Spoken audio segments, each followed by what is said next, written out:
Magandang araw sa inyong lahat or good morning to all of you. So panibago na namang episode about my bonsai.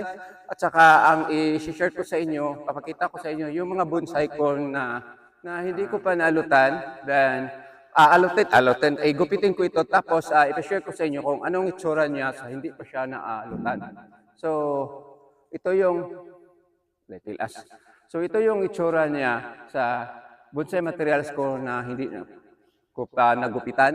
Then ito ang dalhin ko doon tapos gugupitan ko ito. Then tingnan natin kung anong itsura niya kung matapos na ito magupitan itong bonsai materials na ito.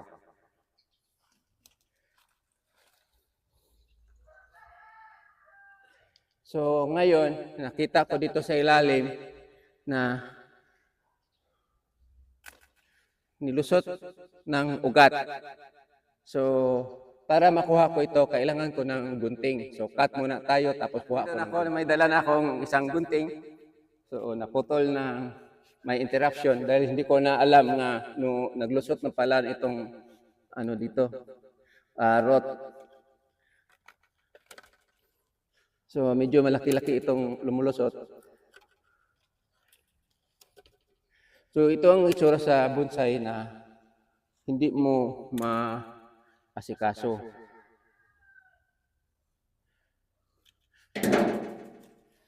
Tapos punta naman tayo sa ibang materials na same pa rin ang share ko sa inyo is bukat-bukat pa rin ni gamay.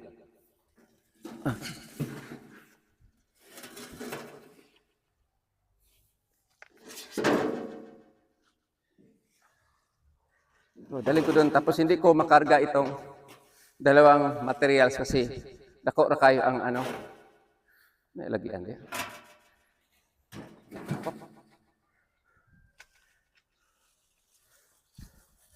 So yung isa dito sa kabila dito. So ito yung pangalawa nga i-share ko sa inyo na I think same pa rin, marami na ring ugat. So makikita natin ito after na magupitan ito kung anong itsura niya.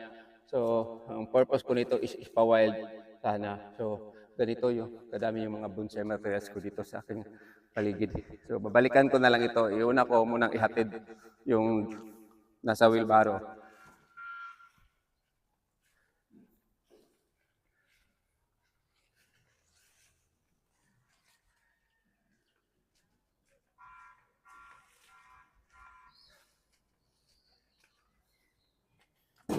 Adlo kaming.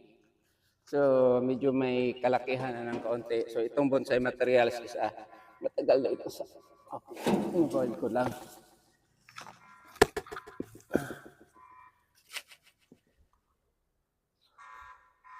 So, ganyan mo.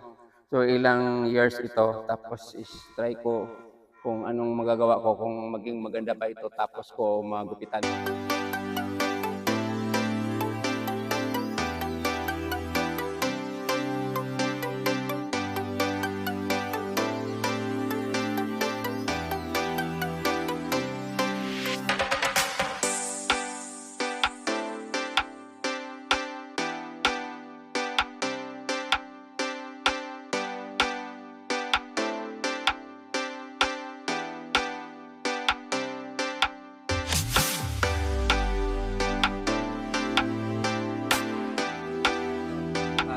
Tawag yun.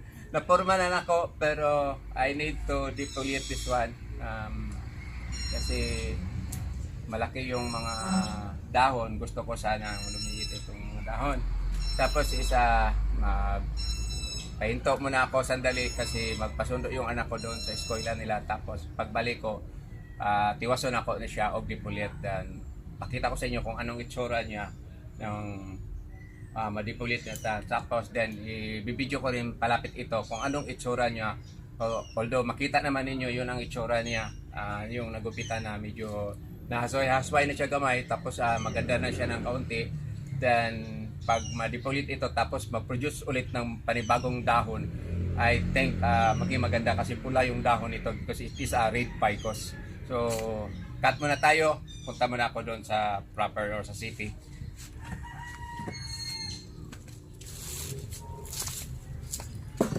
So, I'm back. So, linipat ko dito kasi nagkataon nga naglaba dire. Tapos ginawa ko na lang background na sunta kong gunting. So ito yung itsura na putulan ko na. So ang design ko nito is parang natural lang puno. So ang ginawa ko is banting na banting lang. So today or ngayon, kay English pakatan ang gawin ko nito is i-deposit ko kasi gusto kong manatili ito na maliit yung dahon kasi medyo lumalaki tapos pangit ang tignan. So ganitong kalaki na bonsai, ito ang gusto kong laki kasi hindi masyadong mabigat, hindi naman masyadong magaan, tama-tama lang. Kasi yung super, yung tawag nilang imperial ba yun, yung sobrang laki, hindi na ko kakaya ato, masyadong mabigat lang yun.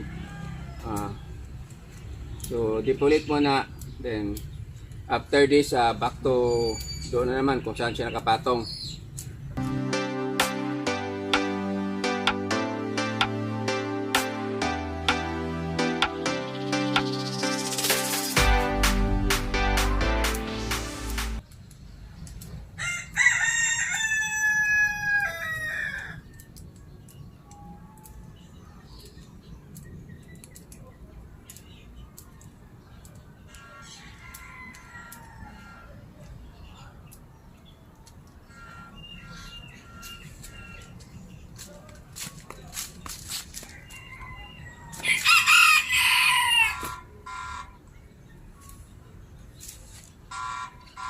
So natapos ko na matanggal ang dahon. So ang daming dahon sa baba nagkalat.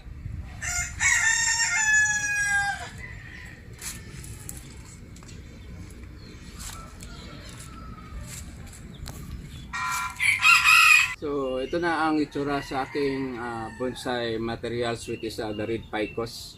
So ito matatagal na ito sa akin, dan hindi hindi mabilis magtubo kasi maliit itong pating na nagyan ko. So it is natural, ano lang siya, yung design ko is parang natural, so hindi masyadong grabe ang ikis-ikis niya. So kung hindi ito mamamatay o hindi makatake ng peste, I think maganda pa ito sa katagalan. So for this morning, ito lang masishare ko sa inyo. Then maybe follow tomorrow the other one, the other ficus there. This is also mga red ficus pa rin. So ito lang masishare ko sa inyo paano ko mag-alaga ng aking mga bonsai material dito sa bahay. Araw-araw ginagawa ko kahit kulang ko sa oras, kakayahin ko pa rin matapos itong mga gawain ko dito sa bahay about my bonsai materials. So for this morning, ito lang masashare ko sa inyo. Thank you very much for watching. God bless you all. Have a nice morning ahead of you.